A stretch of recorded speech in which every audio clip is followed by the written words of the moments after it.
आज हम anatomical basics के बारे में बात करेंगे, जिसमें क्लासिफिकेशंस ऑफ बोन्स आती हैं। तो चलिए शुरू करते हैं। बोन्स के 3 पार्ट्स होते हैं, ठीक है। बोन्स जो होते हैं उसके 3 पार्ट्स होते हैं, ठीक है। ठीक है, बोन है तो बोन का जो आउटर पार्ट होता है उसे हम कहते हैं कॉम्पैक्ट बोन, ठीक है। अब बोन का जो इनर पार्ट होता है उसे हम कहते हैं कैंसिलस बोन, जो कि स्पॉन्जी फॉर्म में होता है, जैसे ये आपका बोन है, ठीक है।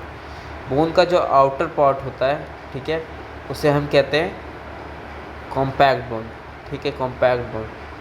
और जो उसके अंदर का इनर होता है, इनर सब्सटेंस होता है जो कि स्पॉन्जी फॉर्म में होता है, उसे हम कहते हैं कैंसिलस बोन, जो कि ट्रैबैक्यूले से फिल होता है, ठीक है, ट्रैबैक्यूले से बना होता है, ठीक है। अब बात कर लेते हैं कि कवरिंग्स की, ठीक है, बोन्स की कवरिंग, ठीक है। अगर बोन है, ठीक है, तो उसकी जो आउटर कवरिंग होगी उसे कहते हैं हम एंडोस्टियम,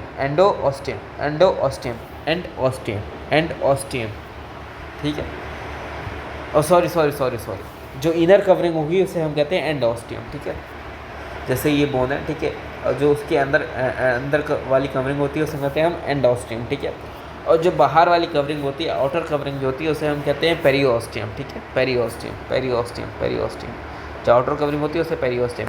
अब पेरिओस्टियम कहाँ पे प्रेजेंट नहीं होती है? पेरिओस्टियम प्रेजेंट नहीं होती है आर्टिकुलेटिंग सर्फेसेस पे। आर्टिकुलेटिंग सर्फेस माने जहाँ पे कोई एक बोन दूसरे बोन से कांटेक्ट में आ रही हो या मसल से कांटेक्ट में आ रही हो, वहाँ पे पेरिओस्टियम प्रेजेंट नहीं होता है, ठीक है।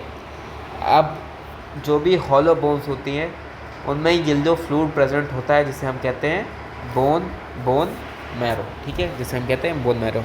Hollow spaces have yellow bone marrow, ठीक है। अब हम पेरिओस्टियम की स्पेसिफिकली बात करेंगे कि पेरिओस्टियम होता क्या है, कब काम क्या है इसका, ठीक है। पेरिओस्टियम की भी 2 लेयर होती हैं, ठीक है। पेरिओस्टियम की भी 2 लेयर होती हैं। जो आउटर होती है वो फाइबर की लेयर होती है, ठीक है। स्पेसिफिकली जो फाइबर होता है वो होता है कोलेजन फाइबर, ठीक है, कोलेजन फाइबर, ठीक है। पेरिओस्टियम 2 लेयर की होती है। आउटर फाइबर लेयर होता है जिसे हम कहते हैं कोलेजन फाइबर, ठीक है। इनर लेयर जो होता है वो कंटेन करता है ऑस्टियोब्लास्ट, ठीक है, ऑस्टियोब्लास्ट कंटेन करता है, तभी उसे हम क्या कहते हैं ऑस्टियोजेनिक लेयर। तो जो दूसरी लेयर होती है उसे हम कहते हैं वस्कुलर लेयर या ऑस्टियोजेनिक लेयर, क्योंकि वो ऑस्टियोब्लास्ट कंटेन करती है। रिमेंबर, पेरिओस्टियम क्या था? Periosteum was the outer covering जिसके 2 लेयर थे, ठीक है। आउटर फाइबर था, ठीक है, इनर वस्कुलर था जिसमें ऑस्टियोब्लास्ट होता है, ठीक है।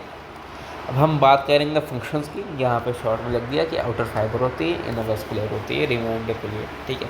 अब फंक्शंस ऑफ पेरिओस्टियम, ठीक है। As periosteum is the outer layer of the bone, ठीक है, इट प्रोवाइड्स प्रोटेक्शन, ठीक है, और अटैचमेंट टू दी मसल्स। ये 2 कॉमन सेंस है, ठीक है। बाकी जो चीज़ें, एक है न्यूट्रिशन सप्लिकेशन थ्रू ब्लड नर्व्स, ठीक है। अब इसमें ब्लड नर्व्स होती हैं तभी तो न्यूट्रिशन सप्लिकेशन होता है, ठीक है। तो न्यूट्रिशन सप्लाई होता है, ठीक है, और सब पेरिओस्टल डिपोजिशन होता है फॉर बोन विद, ठीक है। ये चीज़ आपको बाद में पढ़ेंगे, ठीक है। पर जो बोन होता है, पेरिओस्टियम आउटर कवरिंग होता है, वो हेल्प करता है सब पेरिओस्टल डिपोजिशन के लिए, जिससे बोन विद होती है, ठीक है। अब classification of bones on the basis of position अगर हम बात करें तो आ जाएगा एक्सियल स्केलेटन एंड दूसरा पेंटिकुलर स्केलेटन। अगर कोई भी bone in the axis of human body like कर रही है तो हो जाएगा एक्सियल स्केलेटन, और आउटर साइड लाइक कर रही है तो हो जाएगा पेंटिकुलर स्केलेटन, ठीक। अब अकॉर्डिंग टू ऑसिफिकेशन क्या है? Ossification is the process of formation of bone, ठीक है। अब इस हिसाब से ऑसिफिकेशन के हिसाब से हमारे पास 3 टाइप्स की बोन होती है। सबसे पहले होगा मेम्ब्रेनस ऑसिफिकेशंस, जहाँ पे बोन का फॉर्मेशन हो मेम्ब्रेन में, ठीक है, उसे हम कहते हैं मेम्ब्रेनस ऑसिफिकेशन। उसी तरह जो दूसरा होता है वो होता है कार्टिलेजियस ऑसिफिकेशन। कार्टिलेजियस ऑसिफिकेशन जहाँ पे बोन फॉर्मेशन हो कार्टिलेज में उसे कहते हैं हम कार्टिलेजियस ऑसिफिकेशन। अब जो तीसरी क्लासिफिकेशन है on the basis of ossification वो है मेम्ब्रेनो कार्टिलेजिनस बोन। मेम्ब्रेनो कार्टिलेजियस बोन, इसमें 50-50 होता है। मीन्स कि जहाँ पे ऑसिफिकेशन ऑफ बोन का, जहाँ पे मेम्ब्रेन और कार्टिलेज दोनों प्रेजेंट हो, ठीक है। अब तीसरी जो होती है वो होती है अकॉर्डिंग टू शेप, ठीक है। अब ये चीज़ आपने पढ़ा होगा, ठीक है। अकॉर्डिंग टू शेप के हिसाब से हमारी जो बोन्स हैं वो है पहला लॉन्ग बोन, ठीक है। अब लॉन्ग बोन की क्या कैरेक्टरिस्टिक्स है कि उसकी लेंथ उसकी विड्थ से ज़्यादा होगी, जाहिर सी बात है, ठीक है। और वो प्रोवाइड करेगा attachment of the muscle and weight bear करेगा। जैसे हमारी जब हम खड़े होते हैं तो हमारा जो वेट बियर करती हैं वो होती है हमारी लॉन्ग बोन्स, ठीक है। लॉन्ग बोन्स उनकी लेंथ बड़ी होगी, विथ से attachment of muscles and weight bear करेंगे, ठीक है। अब आ गए हम शॉर्ट बोन्स में। शॉर्ट बोन्स बहुत इंटरेस्टिंग है बिकॉज शॉर्ट बोन्स जो होती हैं वो क्यूबॉइडल इन शेप की होती है। क्यूबॉइडल इन शेप की मतलब उनके पास 6 सर्फेसेस होती हैं, 6 सर्फेसेस, एक ऊपर नीचे दाएं बाएं और साइड, ठीक है। इसमें से 4 सर्फेसेस आर्टिकुलेशन में बिजी रहती हैं, आर्टिकुलेट करती हैं, ठीक है। चाहे वो अदर बोन्स के साथ हो गया हो या मसल्स के साथ हो, किसी के साथ हो, पर 4 सर्फेसेस हमेशा आर्टिकुलेशन में बिजी रहती हैं। जबकि 2 सर्फेस जो है वो मसल्स और लिगामेंट से जुड़ी रहती हैं, ठीक है। तो 4 सर्फेसेस होती है वो आर्टिकुलेट करती हैं, बाकी जो 2 सर्फेस है वो अटैचमेंट प्रोवाइड करती है मसल्स एंड लिगामेंट्स को, ठीक है। अब यहाँ पे बात कर लेते हैं कि इनका ऑसिफिकेशन कहाँ होता है, ठीक है। तो जो शॉर्ट बोन्स होती हैं वो ऑसिफाई करती हैं कार्टिलेज में, ठीक है, after birth, except terrace, calcaneus and cuboid, जो कि इंट्रायूटेराइन लाइफ से ही शुरू हो जाती है, जिनकी ऑसिफिकेशन कार्टिलेज, ठीक है। तो शॉर्ट बोन्स कहाँ हैं याद रखिएगा, शॉर्ट बोन्स कहाँ वो क्लास ऑसिफाई होती हैं कार्टिलेज में, ठीक है।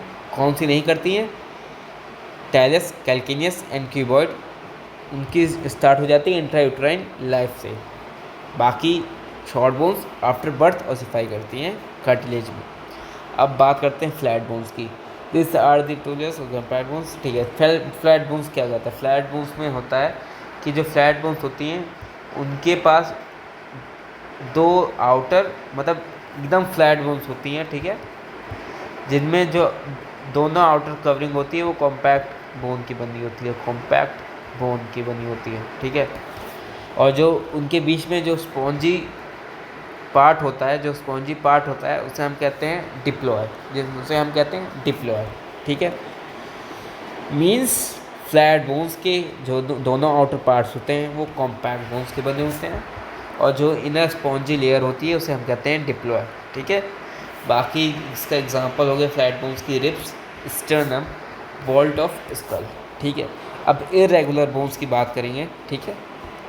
इरेगुलर बोन्स जो होती हैं, इरेगुलर बोन्स पाई जाती हैं और जो उनका कंपोजिशन होता है वो बनी होती है कॉम्पैक्ट बोन से, और दूसरा बना होता है स्पॉन्जी बोन से, ठीक है। Example vertebrae and base of skull, ठीक है। अब न्यूमेटिक बोन्स की बात करते हैं। न्यूमेटिक बोन्स माने जो खोखली होती हैं एंड उसमें एयर फिल्स होती हैं, ठीक है, और वो अंदर से लाइन की जाती हैं म्यूकस मेम्ब्रेन से। एग्जाम्पल जैसे हमारे स्कल में है, स्कल का मैं बनाऊँ कैसे, स्कल है, ठीक है। यहाँ पे एक बोन पाई जाती है जो कि न्यूमेटिक बोन होती है, ठीक है। उसमें एयर फिल होता है, अंदर से म्यूकस मेम्ब्रेन फिल होता है, ठीक है, लैंड होता है, ठीक है, और वो एयर फिल होता है, ठीक है। अब कैरेक्टरिस्टिक क्या होती है न्यूमेटिक बोन्स की, सबसे पहले उनके अंदर एयर फिल होता है, ठीक है, lined by mucous membrane, light bone होती है क्योंकि खोखली होती है। अब ये हेल्प करती हैं किसमें, साउंड रेजोनेंस में। आपने देखा होगा जब आपकी तबीयत ख़राब होती है तब आपकी आवाज़ चेंज हो जाती है, because of what, because of pneumatic bones, because उसमें फ्लूइड फील होने लगता है, ठीक है, तो साउंड रेजोनेंस होता है, ठीक है। और acts as air conditioner means उनका टेम्परेचर और ह्यूमिडिटी कंट्रोल करती है न्यूमेटिक बोन्स, ठीक है। तो ये भी एक इंटरेस्टिंग है न्यूमेटिक बोन्स, क्योंकि इसकी एग्जांपल्स जो ये काम करती हैं वो बहुत इंटरेस्टिंग है, ठीक है। अब बात करते हैं हम सेसेमॉइड बोन्स की। तो जो सेसेमॉइड बोन्स होती हैं वो कहाँ फॉर्म होती है? सेसेमॉइड बोन फॉर्म होती है टेंडन्स में फॉर्म होती है ऑफ मसल्स ऑफ बोन्स, ठीक है। सेसेमॉइड बोन्स फॉर्म होती है टेंडन्स में, ठीक है। They acts as a pulley for muscle contraction, ठीक है। Sesamoid bones acts as a pulley, ठीक है। Example patella and pisiform. बाकी इनका जो कि सबसे यूनिक कैरेक्टरिस्टिक है कि इनमें पेरिओस्टियम नहीं प्रेजेंट होती है। अब रिमाइंड करिए कि पेरिओस्टियम था क्या। Periosteum was the outer covering of the bone. तो सेसेमॉइड बोन में आउटर कवरिंग नहीं होती, पेरिओस्टियम नहीं प्रेजेंट होता है, ठीक है। और इनका ऑसिफिकेशन आफ्टर बर्थ होता है, और इनमें हैवर्जियन सिस्टम भी नहीं होता। हैवर्जियन सिस्टम क्या है, ये चीज़ आप बाद में पढ़ेंगे। So that's for it, that's it, and thank you for watching. Okay, thank you so much.